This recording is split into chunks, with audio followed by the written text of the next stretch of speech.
우리가 지난주에 블레셋 챔피언 골리앗에 맞선 다윗에 대한 말씀과 하나님 주신 평생 비전을 놓치지 않는 갈렙에 대한 이야기, 예측할 수 없는 온갖 우여곡절을 겪으면서도 세상과 타협하지 않았던 요셉, 왕의 명령 앞에서도 신앙의 절개를 지킨 다니엘 등 수많은 사람들이 하나님의 이름으로 도전하는 삶을 살았습니다.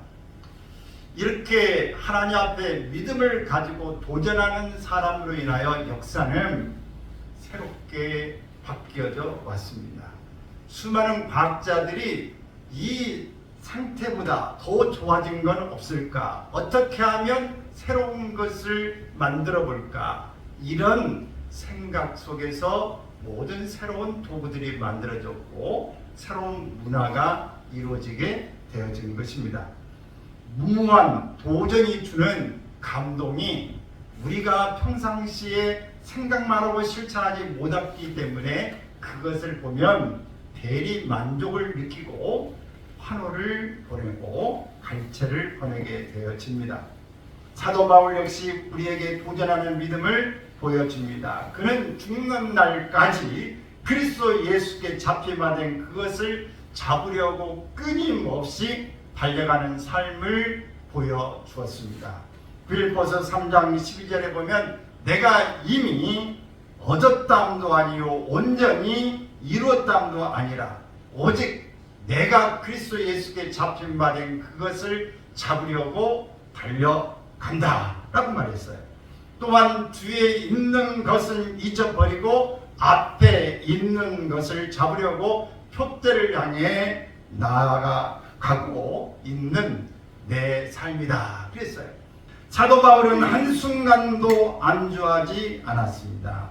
하나님이 자신의 영혼을 부르시는 그날까지 선한 싸움을 싸우고 달려갈 길을 달렸습니다. 전에 무한도전이라고 하는 프로그램이 있었죠. 장수 프로그램이었는데 무모한 도전이라는 그런 프로입니다. 무한도전. 유재석 씨를 비롯해서 박명수, 하하, 또 정준하 이런 개그맨들이 중심이 돼서 7명이 함께 하는 프로였습니다. 기차와 달리기 시합을 하는가 하면 무도대회를 한다고 춤을 배워서 그냥 그 대회를 여는 그런 일, 또 달력을 판매하는 판매원으로서 역할, 스케이트를 배워서 아이스하키 국가대표 선수들과 경쟁하는 일이 있고 몇 개월 동안 조정을 배워서 조정 실제 경기를 하고 또 드라마의 배우의 역할을 해보기도 하고 무한상사라고 하는 그런 걸 만들어서 늘 새로운 그 회사에서의 삶을 표현해 보기도 했습니다. 우리의 무모한 도전은 실패할지라도 끊임없이 새롭게 도전하는 모습은 시청자들에게 웃음과 감동을 선사했습니다. 호서대학교 설립자이자 총장을 지낸 이 강석규 박사는 95세의 생일에 쓴 어느 95세의 어른의 숙이라는 제목의 글이 화제가 된 적이 있습니다. 그가 95세 생일 때엔 그가 수기를 하나 썼는데 나는 지금까지 65세까지 최선을 다해서 살아왔다. 근데 정림퇴임을 하고 이제 남은 인생은 덤으로 산다고 생각했습니다. 그리고 덤의 인생이기 때문에 다른 사람들에 의해서 피동적인 삶을 살았습니다.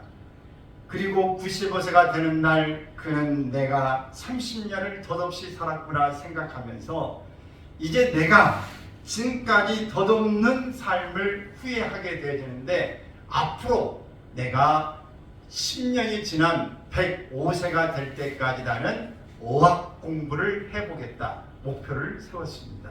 그리고 부단히 그는 95세부터 어학 공부를 시작해서 그가 105세 뜻을 이루지 못하고 103세에 세상을 떠났지만 그는 최선을 다해서 새로운 도전의 삶을 살았던 것입니다. 우리가 어떤 목표를 잃어버리고 우리가 해야 될 일을 잃어버리면 그는 더 이상의 청년이 아닙니다. 그는 더 이상의 피동적으로 끌려가는 삶이지 내 자의적인 삶으로 가는 것은 아닌 것입니다. 살아있는 사람은 도전합니다. 그리고 도전하는 자가 세상을 만들어 갑니다. 물론 실패할 때도 있습니다. 그러나 실패를 두려워하여 마냥 주저앉아 있기보다는 일단 부딪혀 봐야 합니다. 실패를 교훈 삼아 다시 도전하면 그 경험이 성장의 동력이 되기 때문입니다. 오늘 내가 살아 숨쉬고 있다면 도전해야 합니다. 도전이야말로 살아있는 자의 특권입니다. 오랫동안 병상에 누워 계시는 한 권사님이 자기는 교회를 갈 수 없고 기도하기가 어렵기 때문에 아들이 교회에 갔다 와서 주보를 가져다 주면 주보를 보고 오늘 새신자가 등록됐구나 보면서 새신자를 위해서 기도했습니다. 하나님, 이 성도가 오늘 교회에 왔는데 꼭 주님을 만나게 해주세요. 교회에 잘 정착하게 해달라고 기도했다고 합니다. 또 어떤 사람은 침상에서 내려오지 못하고 이제 그냥 앉는 것밖에는 할 수 없는 사람이 나는 밖에 나가서 전도할 수도 없고 영향을 미칠 수 없으니 편지를 수많은 사람들에게 보내서 많은 사람들을 전도하게 했다고 합니다. 오늘 나는 여기에 힘이 없고 더 이상 할 수 없다고 주저앉아 버리면 아무 일도 일어나지 않습니다. 그래서 이렇게 말합니다. 아무 일도 하지 않으면 아무 일도 일어나지 않는다. 도전하는 사람만이 뭔가 일어납니다. 하찮은 인생이란 없습니다. 도전을 멈추고 포기하는 순간 하찮아질 뿐입니다. 무리로 오라고 하소서. 예수님께 베드로가 이렇게 요청하는 장면이 본문에서 소개됩니다. 베드로, 그는 단순한 믿음으로 무리를 걷는 기적에 도전했습니다. 기도의 현장에서 제자들이 풍랑을 만나 힘겹게 노젓는 것을 보신 예수님은 밤 사경에 3시에서 6시 사이에 물 위를 걸어 제자들에게 오셨습니다. 그러자 제자들은 그런 예수님을 보고 유령이라고 무서워하며 소리를 질렀습니다. 그도 그럴 것이 한밤중에 캄캄한 밤에 풍랑이 일어나는 무선 속에서 대부분은 흰옷을 입기 때문에 흰옷이 들렀다 올라갔다 내려갔다 이런 상황에서 부인이 유령이라고 생각하는 것이 당연하다고 할 수 있습니다. 전혀 예상하지 못했던 문제이었기 때문에 그렇습니다. 이때 예수님께서는 제자들을 향해서 안심하라, 나니 두려워하지 말라 라고 27절에 말씀했습니다. 이 말을 들은 베드로는 이렇게 예수님께 요청했습니다. 베드로가 대답하여 이르되 주여, 만일 주님이시거든 나를 명하사 물 위로 오라 하소서 하니. 정상적인 사람이 할 수 있는 말은 아닙니다. 풍랑이 일어나는 이 바다에서 배를 타보신 분은 밖에 나가면 위험하다, 휩쓸려 나갈 수 있으니 안에 꼭 들어 있어야 된다고 생각하고 그렇게 안내를 합니다. 그런데 베드로는 뱃사람이었기 때문에 배를 타고 풍랑 이런 속에서 물에 빠져 죽어가는 사람들도 보았을 것이고 그것이 얼마나 이 비상식적인 일인가 하는 것을 알았을 것입니다.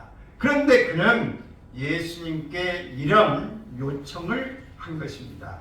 정상적인 교육을 받은 사람, 정상적인 물을 아는 사람은 이렇게 말할 수 없는 것입니다.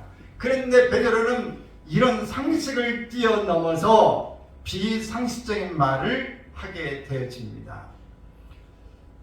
누구도 그 어떤 사람도 물 위를 걷게 할 수 없지만 정말 주님이라면 내가 물 위를 걷게 하실 수 있다는 단순한 믿음이 있었기 때문입니다. 그래서 다른 제자들은 두려워 떨고만 있을 때에 베드로는 예수님께 요청하게 되어지는 겁니다. 그럴 때 베드로의 요청에 예수님은 뭐라고 답변하십니까? 오라! 두 장은 끝납니다. 오라! 이렇게 29절에 말씀하십니다. 예수님은 이런 무모한 베드로를 꾸짖거나 책망하는 일이 없으셨어요. 지체하지도 않고 주님은 기다렸다는 듯이 오라고 말씀하셨습니다.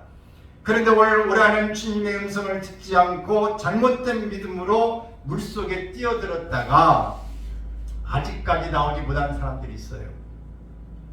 예수님이 물 위를 걸었으니까 나도 물 위를 걸을 거야 하고 믿음으로 주님 믿습니다 하고 물 위를 걸었는 물속에 들어가는 사람이 여러분 안 들어갔으니까 여기에 있겠죠. 여러분 분명한 이 부분에서는 나로 물 위를 걸어오게 하십시오라고 예수님께 부탁을 했을 때 예수님이 허락했습니다. 오라. 대부분의 사람들은 자기 믿음으로 신념으로 가는 것뿐 예수님의 응답을 허락을 받지 않고 갔다고 하는 것입니다. 물 위를 걸으려면 이유가 분명해야 합니다. 기적 자체만을 위해서라면 땅 위를 걷는 것도 기적입니다. 생각해보면 내가 서 있는 이 땅을 밟고 싶어도 밟지 못하고 걷고 싶어도 걷지 못하는 사람들이 얼마나 많이 있습니까? 우리가 과학적으로 보면 지구는 돈다 아니면 지구는 멈춰있다. 지구는 돌고 있어요. 그것도 지구는 이렇게 그냥 도는 게 아니라 타원형으로 돕니다. 그러니까 지구가 돌고 있는데 우리가 서서 지금 넘어지지 않고 흔들리지 않고 똑바로 걸어갈 수 있다는 것만도 기적이에요. 그게 참 희한한 일이에요. 그렇게 지구가 지금 움직이고 있는, 돌고 있음에도 불구하고 우리는 그 돌고 있음을 느끼지 못하고 있는 것입니다. 기적을 요구하려면 그 이유와 목적이 분명해야 합니다. 베드로처럼 주님으로부터 확실한 응답을 받아야 합니다. 그렇지 않고 무모하게 도전하는 것은 하나님을 시험하는 것과 같은 것입니다. 성경은 분명히 주 너의 하나님을 시험하지 말라라고 말씀하셨습니다. 단순한 호기심과 자신의 야욕을 위해서 기적에 도전하는 것은 하나님이 책임져 주지 않습니다. 자기가 그 몫은 오롯이 감당해야 합니다. 드디어 주님의 이 허락을 받고 베드로는 이것저것 따지지 않고 풍랑이 거센 그 바다 위로 내려가 버립니다. 이렇게 29절엔 베드로가 배에서 내려 물 위로 걸어서 예수께로 가되 드디어 예수님의 이 말씀 듣고 뛰어내렸는데 빠지지 않고 걸어갈 수 있었습니다. 그런데 여러분 파도가 칠 때 놀이 어떻습니까? 이렇게 치지 않습니까? 그러면 놀이 치면은 파도가 높을 때는 예수님이 내려가 있고 자신은 올라가 있기 때문에 올라가 있고 높은 데는 보이지만 자신이 내려가고 있을 때는 예수님이 보이지 않습니다. 파도가 커져질 때. 그래서 이때 예수님이 보이지 않으니까 파도가 크게 내 앞에 오니까 무서워서 두려워서 바짝 주님을 놓치게 되어질 때 그는 물속에 빠져들어가게 됐습니다. 그럴 때에 이 베드로가 예수님을 부르게 됩니다. 뭐라고요? 주여 나를 구하소서, 구해달라고 요청하게 되어지는 것입니다.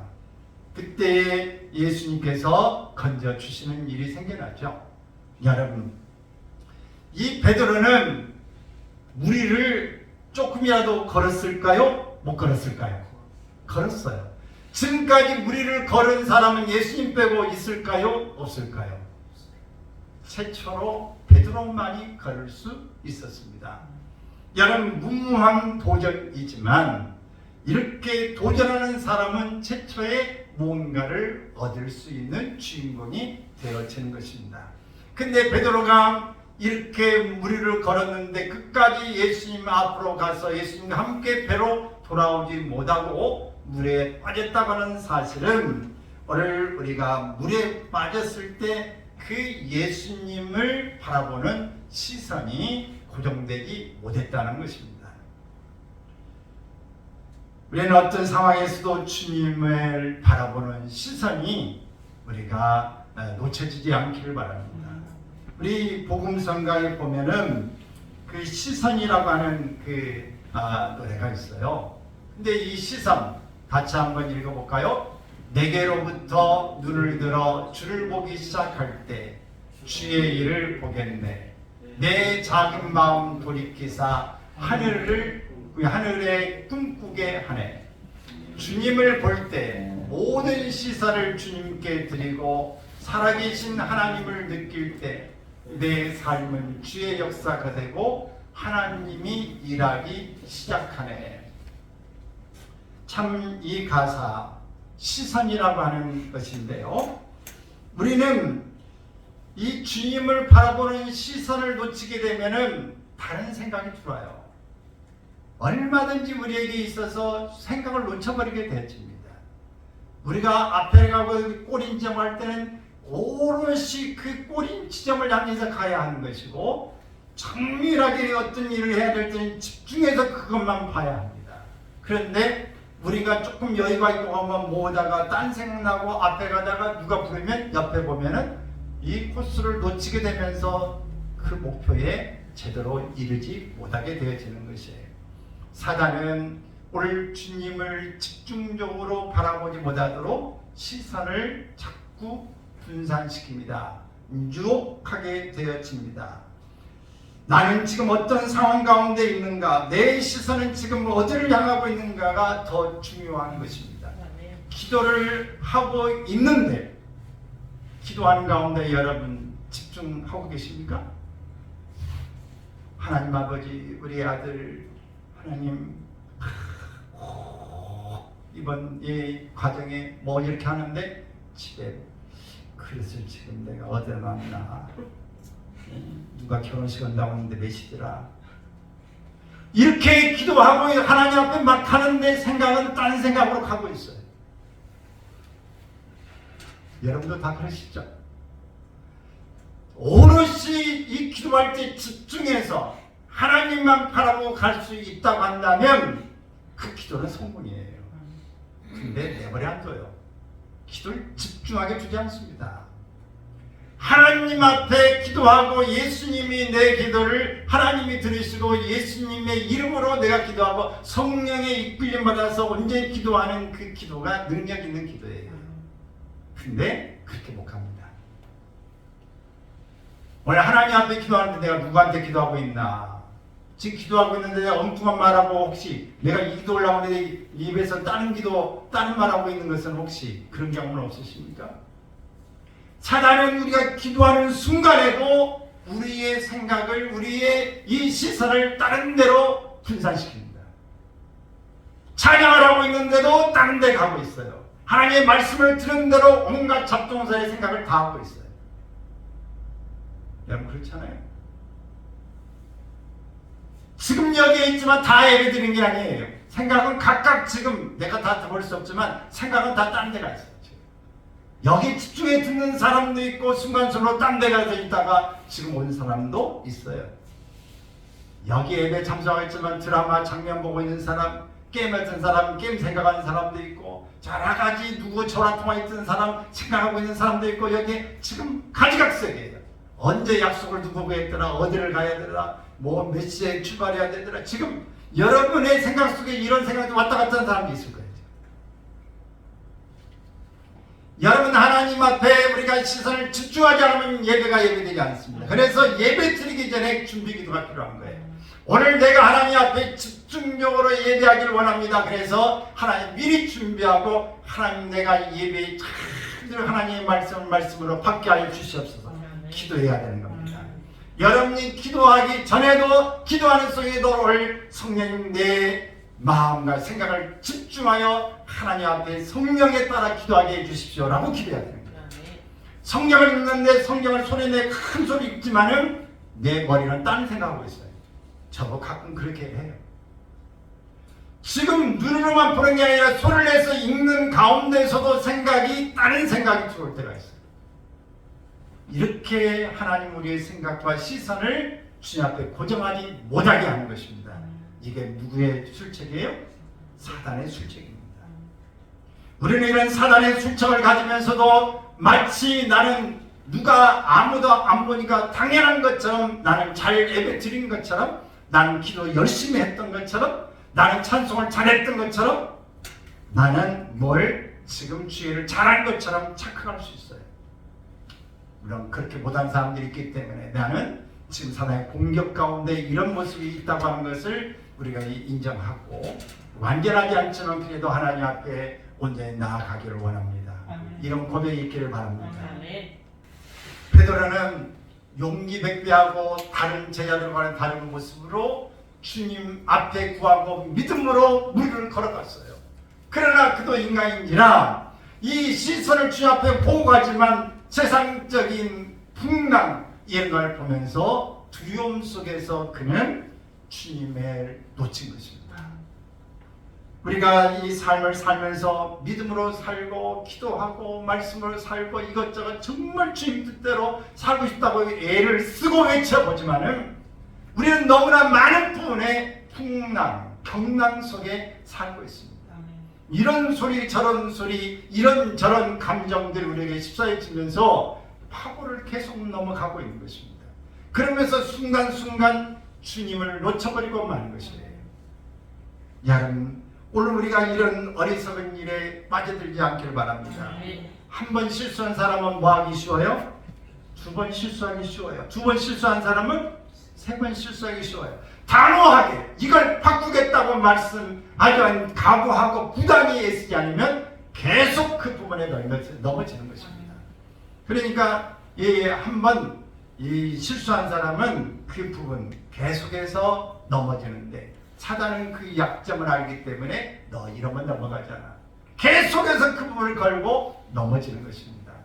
그러면 여러분은 무엇에 걸려 넘어지는지, 오늘 무엇에 약점이 있어서 여러분은 사단의 공격 누트가 되는지를 아시고 그 부분을 경계하시고 미리 대비하시고 그것이 왔을 때는 예수 그리스도의 이름으로 끊어내기를 바랍니다. 할렐루야. 더 이상 여러분들이 소용돌이 속에 빠져서 믿음으로 출발하고 내가 신기록을 세웠는데 금방 신기록을 깨져버리는 그런 불상사는 없어야 되지 않겠습니까? 끝까지 주님과 함께 그 명예로운 모습으로 우리 동행할 수 있기를 바라는 것입니다. 그래서 이 찬양의 이 시선의 모습, 이것은 정말 잘 내 삶의 주의 역사가 되고 하나님이 일하기 시작하네. 내 시선을 주님께 들 때에 역사가 일어난다 라고 하는 겁니다. 그래서 여러분이 일할 때에 주님 이걸 어떻게 해야 됩니까? 주님 이렇게 하는 게 좋을까요? 저렇게 하는 게 할까요? 일을 하면서도 눈을 뜨면서도 시선을 주님께 계속해서 고정하고, 주님 이게 맞습니까? 이 잘하면 주님 감사합니다. 주님이 일을 하셨습니다.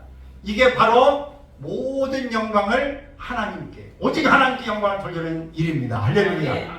그리고 하나님 내가 이렇게 할 수 있도록 도와주셔서 감사합니다. 하나님 영광과 내 영혼은 감사를 드리는 일이 우리의 금년의 표어인 것입니다. 계속해서 이것을 잊어버리지 말아야 돼요. 내가 잘해서 박수가 너무너무 잘했다 이런 속에서 계속 빠져가면 주님의 시선을 놓쳐버리는 것입니다. 사람들의 박수와 갈채 가운데에 풍랑처럼 일어나는 그 소용돌이에 주님을 놓치는 것입니다. 그러면 거기까지. 지난주에도 말씀을 드렸습니다. 우리가 잘하고는 업적을 내고 하면 잠시 영광과 상을 받는 일에 여러분 머무세요. 그럼 받을 만합니다. 박수 받을 만해요. 그러나 하나님 내가 이 일들을 잘할 수 있도록 하나님 해주셔서 너무 감사합니다. 하나님 앞에 영광을 돌리고 이 본인의 감사 속에서 기쁨을 누리세요. 그러나 잠깐만 누리세요. 그리고 그 다음은 또 다른 단계로 내 과업을 정해서 가야 합니다. 더 높은 단계를 향해서 가야 하는 거예요. 그래야 타락하지 않습니다. 최경주 우리 장로님, 우리 단일 기도회 때 맨 마지막 20일째에 나와서 간증했어요.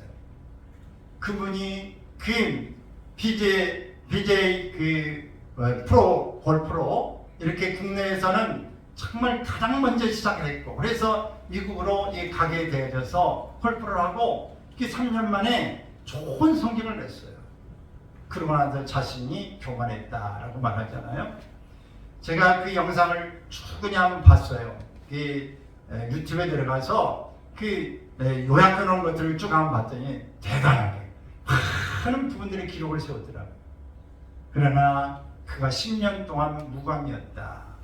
그런데 54세가 되었을 때에 그가 시니어 50세 이상 참여하는 그런 대회, 스코틀랜드에서 하는 대회에서 우승을 차지했습니다. 근데 그가 그렇게 고백할 때 하나님 앞에 간절히 기도하고 겸손하게 할 때 자기가 이렇게 잠깐 기도하고 골프를 이렇게 하는데 어떻게 쳐야 되나 할 때 하나님께서 성령님께서 쭉 이런 곡처럼 이렇게 내라 그림을 이렇게 몇 번씩 보여주셨다고 하는 걸 간증 들으셨죠. 여러분, 하나님은 역사하고 계셔요. 근데 우리가 우리의 영광에 도취하고 자기 자만에 빠지게 되면 오늘 그 속에서 우리가 더 이상 발전하지 못하게 되어지는 것입니다. 시선을 고정하십시오. 하나님 앞에 끝까지 가야 끝까지 승리하는 삶이 되어질 줄로 믿는 것입니다. 왜 예수님께서는 이 제자들을 그 풍랑이 이런 속에서 내버려 주셨을까요? 예수님은 일찍부터 그 사실을 알고 있었는데, 고난을 받고 있는 걸 알았는데 왜 예수님은 빨리 좀 가서 고난을 좀 적게 당하도록 해주시지? 왜 주님은 늦게 가셨을까요?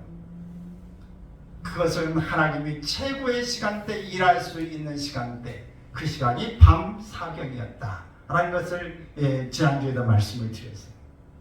밤 사경에 주님이 오셨어요. 자, 이렇게 제자들이 힘들고 어려워서 더 이상의 내 힘으로는 우리가 바다 사람이고 바다에 익숙하고 둘째가 라면 서러울 정도지만 나는 이런 속에서 내가 더 이상 그 한계를 느끼는 그때 주님이 오신다.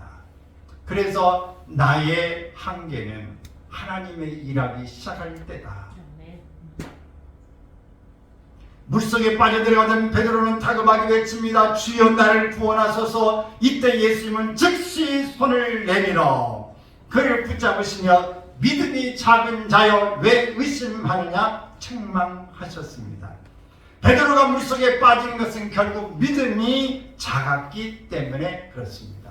여러분, 믿음이 없는 게 아니라 믿음이 작기 때문에 빠져들어가는 것입니다. 우리가 일상생활을 살면서 왜 우리가 어려움을 당하고 두려움이 오고 자꾸 무서움을 갖게 되고 왜 자꾸 시험 올림에 빠지는가? 믿음이 없는 게 아니라 믿음이 작은 겁니다. 여러분, 작은 믿음을 키우시기 바랍니다. 믿음이 커야 큰 것이 와도 요동하지 않게 되어지는 것입니다.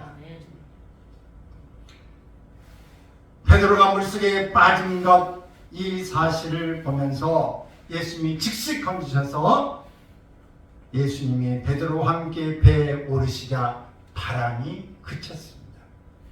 예수님이 내 삶 속에 들어오시면, 풍랑 속에 들어오시면, 파고 속에 들어오시면 잠잠해지는 것입니다.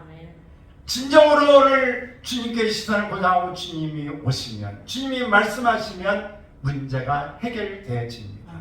백부장의 하인이 병들었을 때 내 집에 들어오심을 나는 감당할 수 없사오니 말씀만 하시옵소서. 그럴 때 주님께서 가라, 내 믿음이 너를 구원하였다고 할 때에 즉시로 그때에 나았다고 말씀했습니다.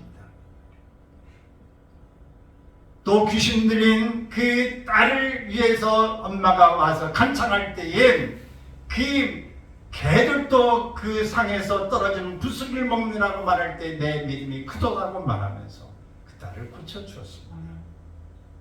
여러분, 말씀만 하셔도 고침을 받고 주님이 배에 올르셔도 풍랑이 전장해집니다.